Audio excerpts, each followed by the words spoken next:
and Craig Smoak. Bernie Wilson, Associated Press, covering the San Diego area, but much more than that, joins us on 365 Sports with Paul Craig, and I'm David Smoak. Bernie, thank you very much for your time. One of the first things, I looked at your feed, and I saw where you said you enjoyed Diet Coke venues. We love you for that, because we love when there are Diet or Coca-Cola venues, not Pepsi. Awesome. So does that make me an honorary Smoak? Yes. Yes. Okay. That's exactly Okay. right. That's exactly right. All right. Okay. So let's. Where is the radar, the interest with what's happening with whatever is going to happen with the Pac-12 and what appears to be the simmering and maybe the legitimate interest with San Diego State? Well, I mean, it's San Diego State fans for years have wanted in the Pac-12.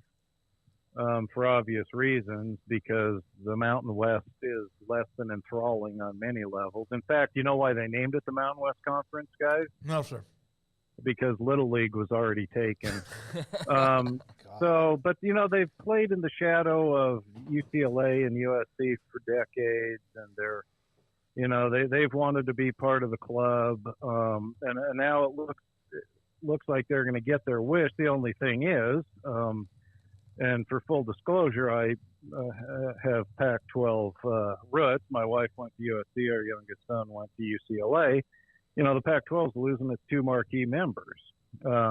They will definitely step up, though, in the world into a Power Five conference instead of, you know, the little Group of Five conference, the Mountain West, which is just, you know, it's just an uninteresting conference in many ways. So it sounds like they're going to get into the Pac-12, that it's just a matter of time. And obviously, you know, the Pac-12 has to go through its thing. I'm guessing the presidents have to approve it. And then, you know, the SDSU will have to be, you know, invited and fill out an application with 3 references and et cetera, submit that. And no doubt they'll be approved because, you know, from the minute SC and UCLA announced their making, which I personally I think is a really stupid move to the Big Ten. You know, the Pac-12 can't just abandon the Southern California market. Not that SDSU has anywhere near the name recognition of SC or UCLA, but it plays in San Diego. It draws not a lot of interest from LA, but it draws LA high school players. So San Diego State absolutely, you know, is a natural for the Pac-12. You know, who the dancing partner is, you know, SMU, you know, is one, and that's why I'm guessing you guys are asking this, right? It sounds like it could be an SMU San Diego State thing. You know, there's also been talk maybe San Diego State to the Big 12, but, you know, the Pac-12 makes more sense. So I think most fans are waiting out here with bated breath to see if it actually finally really happens. What if they join the Pac-12 and then 5 to 10 years from now, that conference isn't what they joined?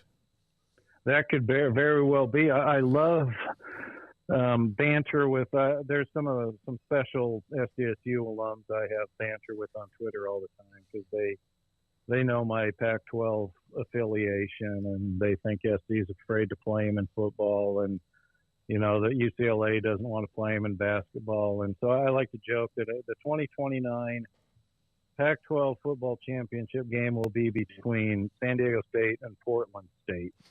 And, you know, that could happen. I mean, it's, you know, that's the thing is like, yeah, they might be a Pac-12 team, but who knows what that conference looks like? Because again, you know, losing, you know, the luster, even in a down year, USC football is far more interesting than, say, Wyoming football. And that's, you know, just a reality. And UCLA hoops is, you know, back in approaching not quite the wooden glory years, but they're pretty good. And once everything shakes out, there's still no certainty that Oregon and Washington are going to stay. You know, there's still talk that, what do they call it, the Four Corners schools, Arizona State, Utah, and Colorado could bail, either as a package deal somewhere or piecemeal to the Pac or the Big 12 or somewhere else. So, you know, by the time it's done, you know, that's a great question. Who knows what the Pac-12 is going to look like? You know, it'll still have Stanford, Cal, probably Oregon State, Wazoo, but it's not real appetizing. But compared to what San Diego State has been playing against for the last couple of decades, last many decades, it would still be a step up in the world, and the whole Power Five thing as opposed to the Group of Five thing. Bernie, how would you describe the passion and the interest of San Diego State fans as far as if they do make this move to the Pac-12? How much of an audience do you feel like that brings? And I know, Snapdragon Stadium, heard a lot of talk about how nice a venue that is. Where is San Diego State as kind of a part B to that in terms of their readiness level of if, hey, this invite comes and it looks like it's absolutely going to be coming their way, are they ready to go ahead and make that leap right away, in terms of making that transition? I think they are in basketball. Football, still quite a ways away. I mean, yes, they have a new stadium, and it's unfortunate they built it so small. It's 35,000 seats, which would make it the nicest stadium in the Big Sky Conference. I'm a proud Idaho Vandal, and the Big Sky Conference would love to have a Snapdragon Stadium. But you lose an NFL team, and they figured that 35,000 was appropriate for their program.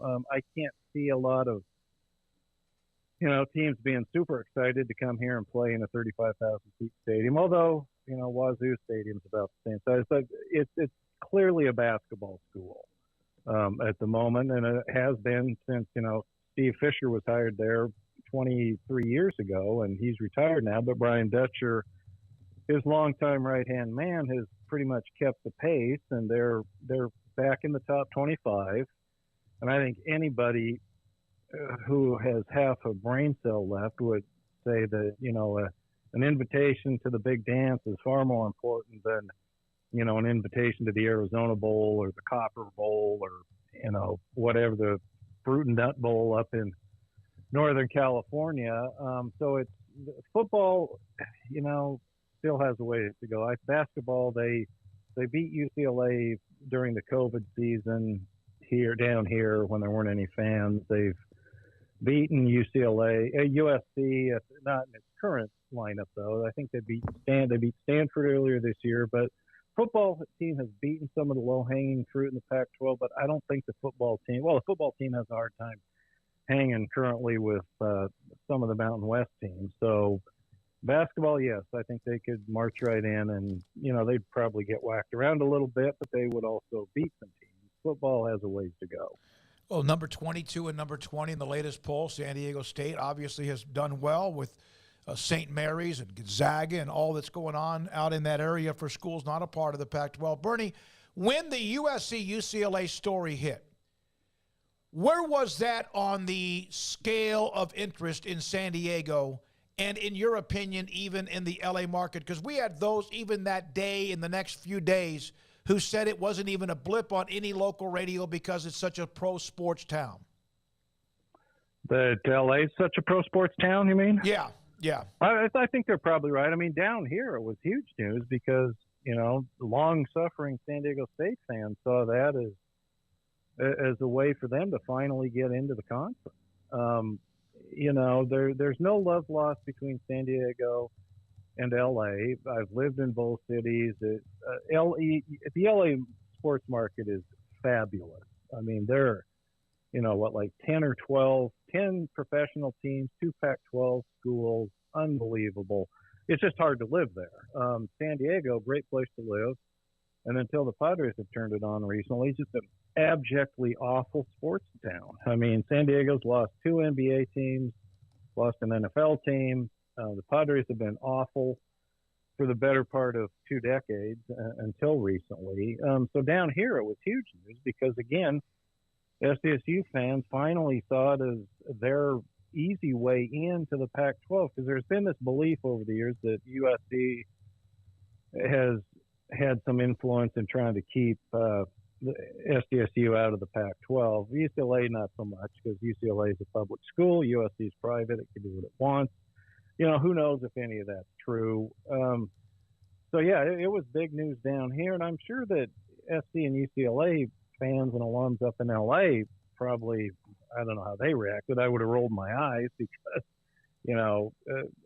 it's just so unnatural for two LA teams to be bailing for the Big Ten, other than for money reasons. I mean, but yeah, down here it was huge because people finally saw this as probably the path of least resistance to finally get into the Pac-12, regardless of what the ultimate Pac-12 lineup is going to look like. Is there any concern that they'll be treated like a little brother for a while in the Pac-12, or does that not matter? Oh, I'm sure it is. Well, not necessarily a concern. The one thing about Twitter, it's an awful time suck, but there is some funny smack talk going on. And the other day, some Utah fans were, yakking at SDSU fans, and they were yakking back. But, SDSU beat Utah, 2 seasons ago in triple overtime up at the soccer stadium in Carson, where they had to play while Snapdragon was being built because they tore Qualcomm down. And then I think the return trip, they got smoked pretty badly by Utah. But they will be viewed as a little sister, but they are capable of every once in a while slapping back and reminding people that, hey, we're not terrible. But the football team in particular has got to get its act together. It's just, they can't keep a quarterback. They have no identity. They're awfully boring to watch. Although their new offensive coordinator, Ryan Lindley, great guy, local guy, he gives them a little bit of hope. But yeah, they'll be the little sister. But again, the hoops team, I do believe, can come in and at least hold its own. So it'll be interesting. And, but again, nobody says no to a trip to San Diego any time of the year. So, fans from the Northwest or wherever are probably going to, eventually see that, hey, this probably is not a bad thing for the Pac-12 or the Pac-10 or the Pac whatever it's going to be. When San Diego State was even mentioned back when the Big 12 was trying to respond to Texas and Oklahoma, although we never thought that it was going to get to that point, we selfishly were hoping to God it happened because we love. I miss San Diego being in the rotation, Bernie. I know Qualcomm, Jack Murphy Stadium, all that's out. I loved San Diego. I loved to be there. It's a phenomenal city, and I hate that it's kind of just fallen off the radar, obviously, because the Chargers are now in L.A. Yeah, exactly, and that cost them a chance at a true world-class stadium.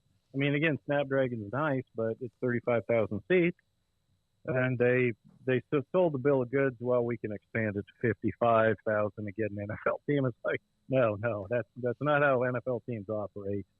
But yeah, it's a great city, and again, if not for the Padres, it would be just the absolute worst sports city in the world. So it now rests on SDSU to get into, and even if it was the Big 12, it's not the natural or the closeness of rivalries on the West Coast. But the Big 12 wouldn't be bad either. But it does seem to make sense that it's going to be the Pac-12, and that should elevate San Diego's stature in the sports world.